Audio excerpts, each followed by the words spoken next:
로맨티시즘. 영국의 낭만주의 문학은 일반적으로 19세기 전반의 문학을 가리킵니다. 이 시대는 프랑스 혁명과 역사적 괴를 같이 하고 있죠. 프랑스 혁명으로 인한 시민권의 향상과 자유의 신장이 낭만주의적 정신과 상응하였기 때문이었습니다. 한편 문학적 측면에서 영국의 낭만주의는 1798년 윌리엄 워즈워스와 사뮤엘 테일러 코울리치가 함께 쓴 서정가요집 리리컬 발라드의 출간을 기점으로 하고 있습니다. 낭만주의는 모든 제도적, 계급적, 관습적 억압에 대한 반발이었습니다. 고전주의의 규칙과 규율, 관습에서 벗어나 개인성, 인간의 존엄성, 잠재력에 기초한 새로운 문학을 시도한 것이었죠. 낭만주의의 특징은 첫째, 시인 개개인의 상상력과 독창성을 표출하는 시적 자발성, poetic spontaneity를 강조합니다. 이런 점에서 낭만주의는 천재성을 인정하고 있죠. 시인을 가리켜 예언자, poet prophet이라고 칭하는 것도 같은 맥락입니다. 둘째, 낭만주의가 그려내는 세상은 상상의 세계, 신비로운 초자연의 세계입니다. 셋째, 자연에 대한 숭배. 낭만주의 시인들은 자연을 가장 순수한 것, 가장 본질적인 것으로 인식합니다. 길가의 풀잎, 강가의 돌멩이 하나에도 위대한 신의 섭리가 자리하고 있다고 믿는 것이죠. 넷째, 낭만주의는 보통 사람들, 거칠고 순박한 사람들의 삶을 일상의 언어로 그려냅니다. 이는 과거 시적 언어를 따로 정했던 것과는 대조를 이룹니다. 다섯째, 낭만주의의 정신은 모든 억압으로부터의 자유입니다. 그리고 그 자유는 저항을 통해 얻어지는 것이죠. 따라서 낭만주의는 자유와 저항의 문학인 것입니다.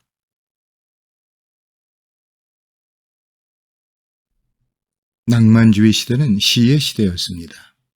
그것은 그 정신을 구현하는 가장 적합한 장르가 시였다는 점도 있었지만 본질적으로는 일군의 천재 시인들이 이 시대를 대표하고 있었기 때문이었습니다.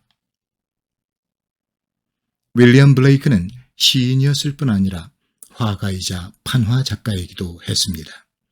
비록 생전에는 크게 인정받지 못했지만 그의 시와 미술 작품들은 낭만주의 시대의 정신을 생생하게 구현하고 있었습니다. 그는 2002년 BBC 방송이 실시한 여론조사에서 위대한 영국인 100인 중 38위에 선정되기도 했습니다.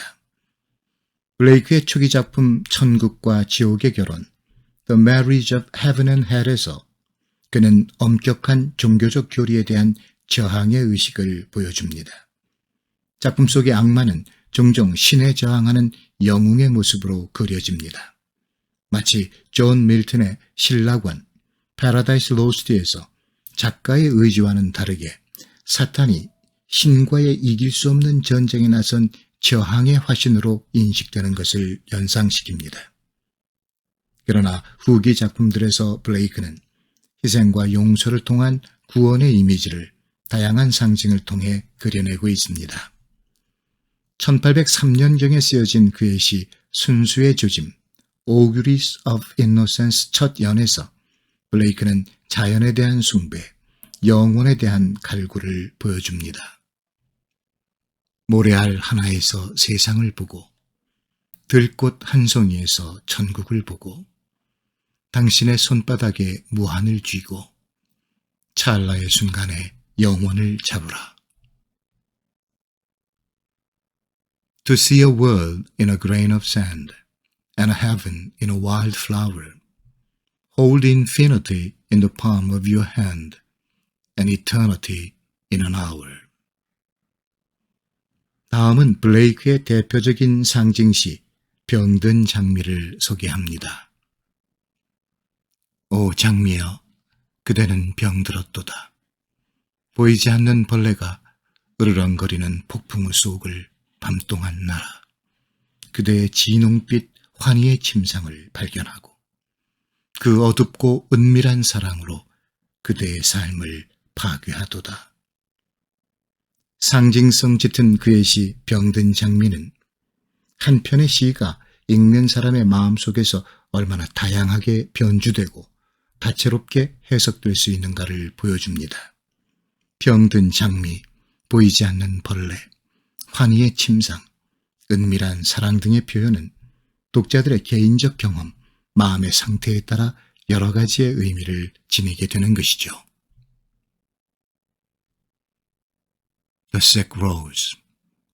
A rose, though a sick, the invisible worm that flies in the night, in the howling storm, has found out thy bed of crimson joy, and his dark secret love does thy life destroy.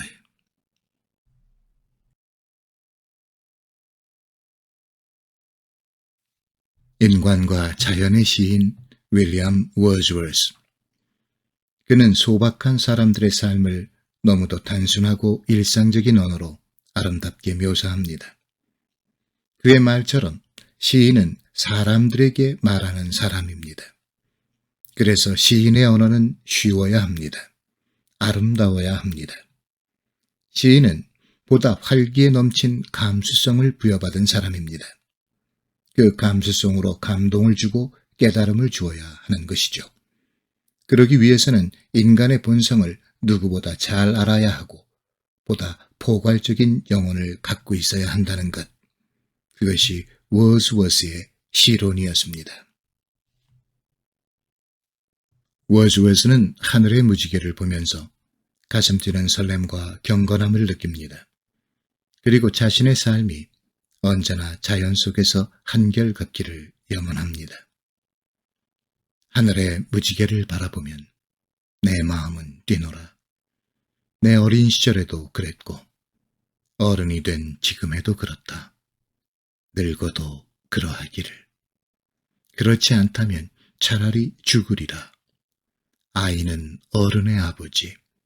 나는 소망한다. 나의 날들이 매 순간 자연의 경건함과 함께하기를. My heart leaps up when I behold a rainbow in the sky. So was it when my life began. So is it now I am a man. So be it when I shall grow old, or let me die. The child is father of the man, and I could wish my days to be bound each to each by natural piety. 워즈워스는 왜 아이는 어른의 아버지라고 했을까요? 인간도 자연의 일부라면 그 순수함을 지녀야 할 것입니다.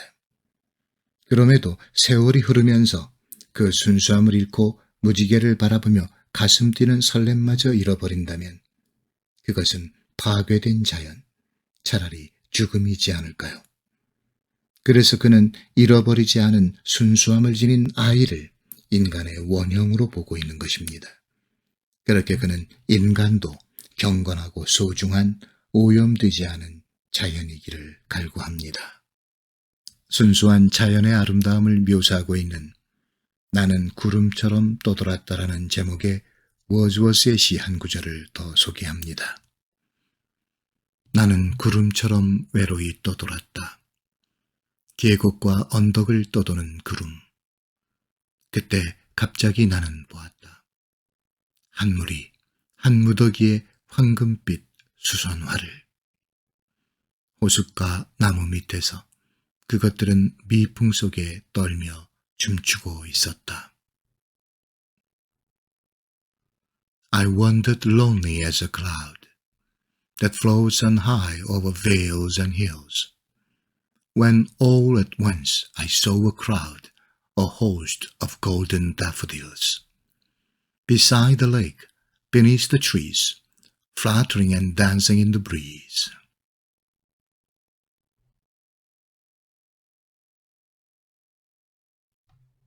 사무엘 테일러 콜리지의 세계는 신비스럽고 초자연적입니다. 그는 친구인 워즈워스와 함께 영국의 낭만주의 운동을 선도했고 호수 시인들 레이크 포웨트 중에 한 사람입니다.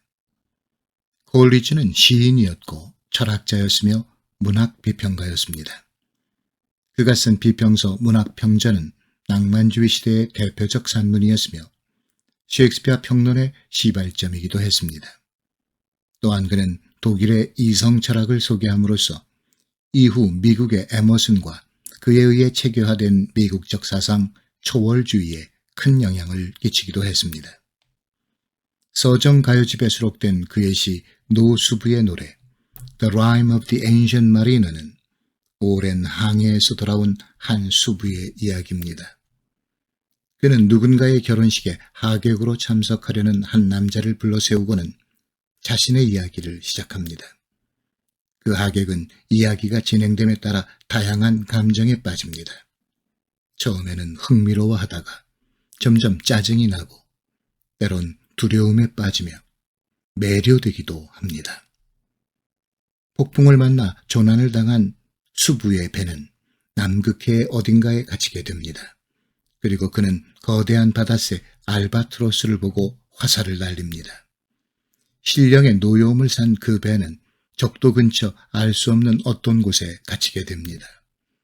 노수부가 노래한 다음의 구절들은 신성을 훼손하고 자연을 파괴하는 오늘의 우리를 두려움에 떨게 합니다. 매일매일 우리는 꼼짝없이 갇혀 숨도 못 쉬고 움직일 수도 없다. 마치 그려진 바다 위에 그려진 배처럼 무기력하게. 물, 사방이 물인데 가파는 쪼그라들고 물, 도처의 물인데 단 한 방울도 마실 수가 없다. 우리의 삶은 화폭에 그려진 그림처럼 고정되고 무기력한 것일지도 모릅니다. 그리고 운명을 탓하고 두려움에 떱니다. 수많은 죽음과 저주를 경험하고 나서야 마침내 깨닫습니다. 마치 고향에 돌아온 늙은 수부처럼 간절히 기도하고 누군가에게 그 두려운 삶의 여정을 이야기할지도 모릅니다. 노수부는 기도 속에서 흐느낍니다. 환희의 꿈. 이것이 진정 내가 등대의 꼭대기를 보고 있는 것인가? 이것이 언덕인가? 이것이 교회인가? 이것이 나의 조국인가? 우리는 여울 위를 떠돌았다. 그리고 나는 흐느끼며 기도했다. 오 신이여, 나를 깨우소서. 자고 나서 모든 것에서 깨어나게 하소서. Oh, dream of joy. Is this indeed the lighthouse top I see? Is this the hill?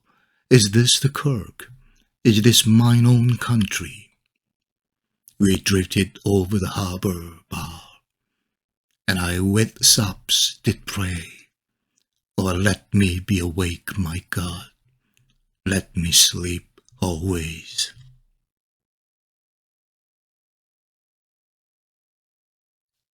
조지 고든 바이런. 남작의 아들로 태어난 그는 귀족의 이름 앞에 붙는 경칭을 사용해 흔히 로드 바이런으로 알려져 있습니다. 널리 유럽을 여행하였고 특히 7년 동안이나 이태리에서 살기도 했습니다. 이후 그리스 독립운동에 참여해 그리스인들에게는 국민적 영웅으로 추앙되고 있기도 합니다. 하지만 열병에 걸려 36세 이른 나이로 사망하기까지 그의 삶은 방탕과 방종으로 점철됐습니다. 그는 유명 인사였지만 귀족적인 낭비벽으로 엄청난 빚을 지기도 했으며 많은 여성들과 연문을 뿌리기도 했습니다. 그는 양성애자로 알려져 있기도 합니다. 이런 이유로 세간의 비난과 혹평을 피할 수 없었죠. 준수한 외모였지만 바이런은 선천적으로 발이 굽은 기형이었고 그로 인해 다리를 절었습니다. 그는 어린 시절부터 지극히 소극적이고 폐쇄적인 성격이었습니다. 그의 청년 시절의 무절제한 삶과 방황은 어린 시절에 형성된 성격과 무관하지 않은 것으로 보입니다.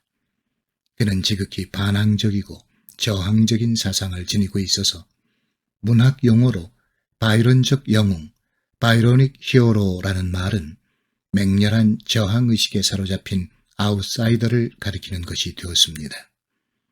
바이런은 풍자적인 시, 저항의 시를 썼지만 또한 아름다운 사랑과 애절한 이별의 시도 남기고 있습니다.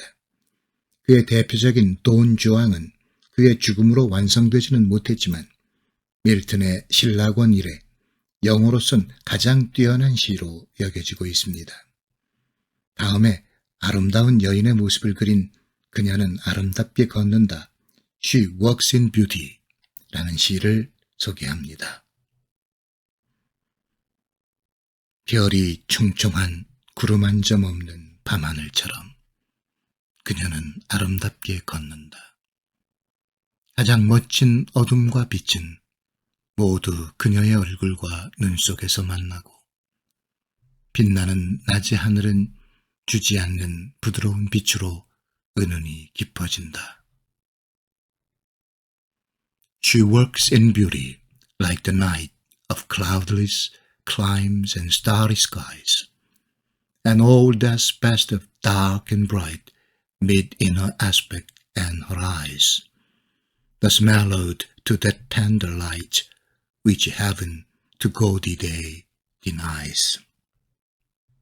그늘 한 점이 더하고 빛이 한 줄기만 덜했어도 새까만 머리칼마다 물결치고 혹은 부드럽게 그녀의 얼굴을 밝혀주는 형언할 수 없는 그 우아함을 반은 해쳤으리라. 그녀의 얼굴에선 상념이 고요히 감미롭게 솟아나 그 보금자리, 그 얼굴이 얼마나 순결하고 사랑스러운가를 말해준다. 저 뺨과 이마 위에서 부드럽게 고요하게 하지만 힘차게 사람의 마음을 사로잡는 미소, 환히 피어나는 얼굴빛은 말해준다. 착하게 보낸 지난 날을, 이 땅의 모든 것과 화목하는 마음, 순결한 사랑이 깃든 마음을. One shade the more, one ray the less, had half impaired the nameless grace which waves in every raven tress, or softly lightens over a face, where thoughts really sweet express how pure, how dear their dwelling place. And on that cheek and over that brow, so soft, so calm, yet eloquent, the smiles that win, the tints that glow, but tell of days in goodness spent, a mind at peace with all below, a heart whose love is innocent. 바이런이 상복을 입은 사천 누이를 보고 썼다는 이 시인은 여성의 아름다움이 무엇인지를 보여줍니다. 아름다운 걸음걸이, 부드럽고 은은한 표정, 우아함, 순결함과 사랑스러움, 그리고 미소와 환한 얼굴빛, 그리고 모든 것과 화목하고 사랑하는 마음. 한 여인의 아름다움이 이 모든 것들로 표현된다면 그 여인은 얼마나 행복할까요? 눈에 띄는 외모만을 선호하는 오늘의 미적 기준 속에서 바람둥이 바이런마저 흠모했던 여인의 아름다움은 너무 고전적일지도 모릅니다. 여자는 사랑받기 위해 태어났다고 했던가요? 하지만 그 사랑은 여인의 마음과 모습에서 풍겨나오는 내적 아름다움임을 바이런의 시는 얘기하고 있습니다.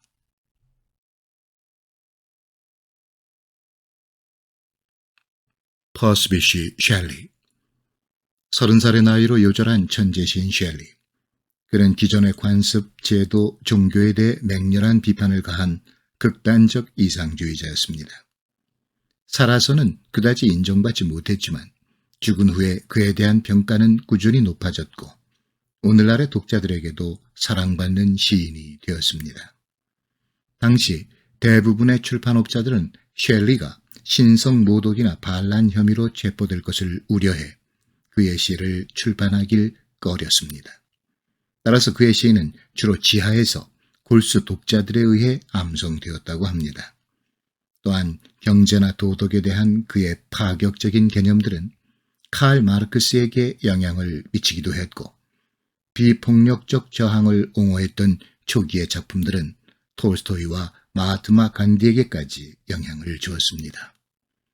서풍에 바치는 송가, Ode to the West Wind, 종달새에게, To a Skylark 등의 시뿐만 아니라 시곡 작품을 발표하기도 한 그는 시의 옹호, A Defense of Poes라는 제목의 문학에 관한 에세이를 쓰기도 했습니다. 소설 프랑켄슈타인을 쓴 메리 셸리가 그의 두 번째 부인이었죠. 셸리의 시 한 편을 소개합니다. 우리로 하여금 사라져버린 소중한 것들에 대해 이야기하고 있습니다. 음악은 부드러운 목소리가 사라져야 기억 속에 울려 퍼집니다. 향기는 아름다운 바이올렛 꽃이 시들고 나서야 그것이 깨어놓은 감각 속에서 살아납니다. 장미꽃잎은 장미가 져야 사랑하는 이의 침상에 덮이게 됩니다. 그렇게 사랑 그것은 당신이 떠나고 나서야 당신 생각에 기대어 잠이 듭니다. Music, when soft voices die, vibrates in the memory. Odors, when sweet violets sicken, live within the sense they quicken. Rose leaves, when the rose is dead, are heaped for the beloved's bed. And so died those, when thou art gone, love itself shall slumber on. 다음의 시는 셸리의 대표작 오즈만디아스입니다. 오즈만디아스는 이집트의 파라오 람세스 2세의 그리스어 이름으로 이 시는 세월의 무상함, 시간의 파괴성을 그려내고 있습니다. 고대의 땅에서 온 여행자에게 들은 얘기일세. 돌로 만들어 거대하지만 몸통은 없던 두 다리가 사막에 서 있었다네. 그 옆에 모래밭에 부서진 두상이 반쯤 묻혀 있었는데 찌푸린 얼굴과 입술에 차디찬 미소를 띠고 있었지.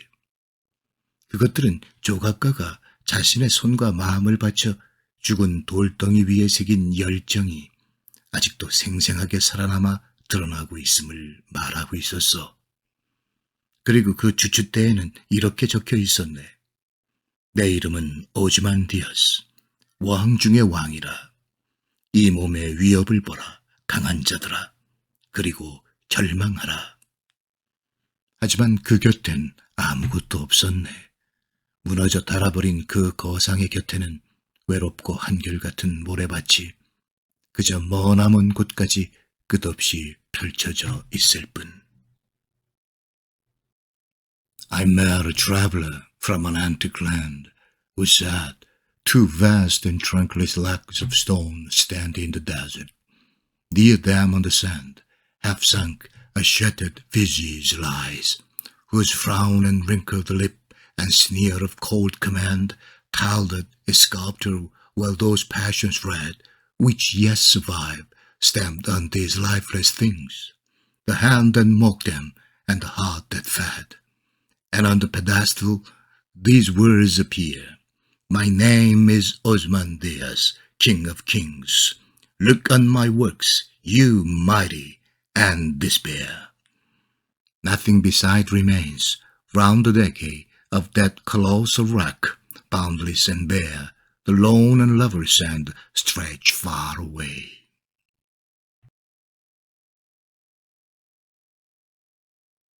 존 키츠. 키츠는 그의 시가 처음 출간된 지 4년 만에 세상을 떠납니다. 그 역시 죽은 후에 인정을 받게 되지만 19세기 말에 이르러서는 독자들에게 가장 사랑받는 시인들 중에 하나가 되었죠. 현대 아르헨티나의 소설가 보르헤스는 키츠의 시를 처음 만났던 것이 그의 생애에서 가장 중요한 문학적 경험이 되었다고 말합니다. 키츠의 시는 감각적인 이미저리와 그를 통한 극단의 감정을 강조하는 특징을 지니고 있습니다.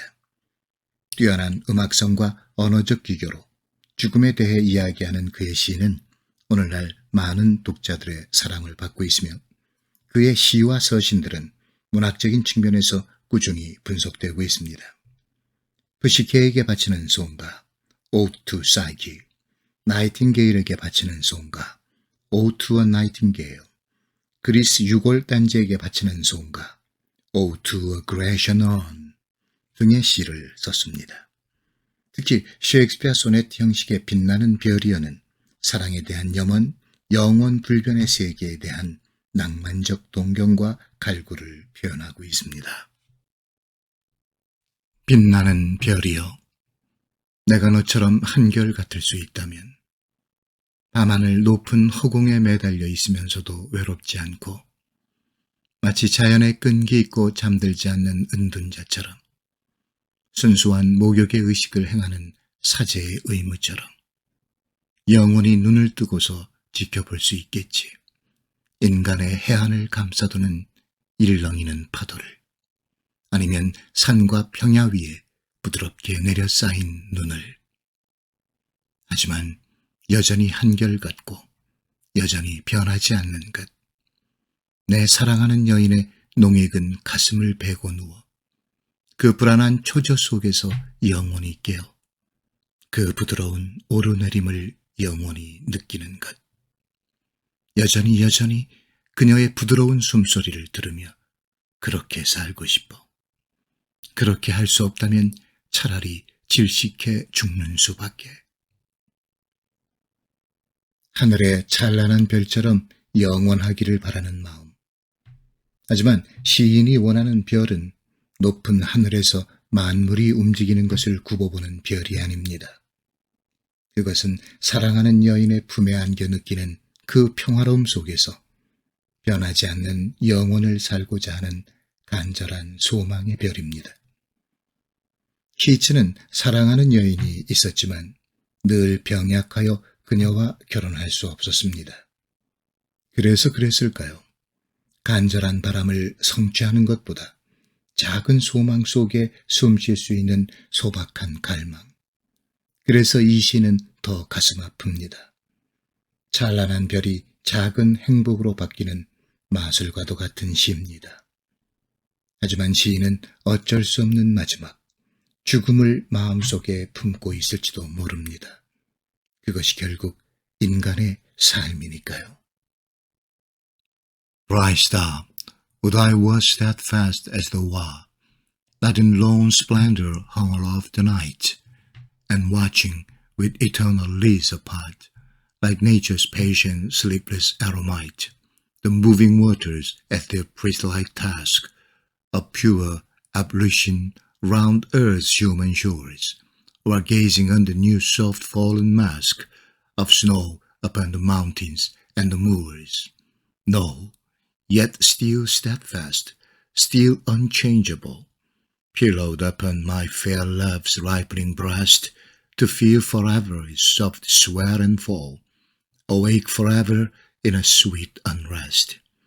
Still to hear her tender taken breath, and so live ever, or else swoon to death.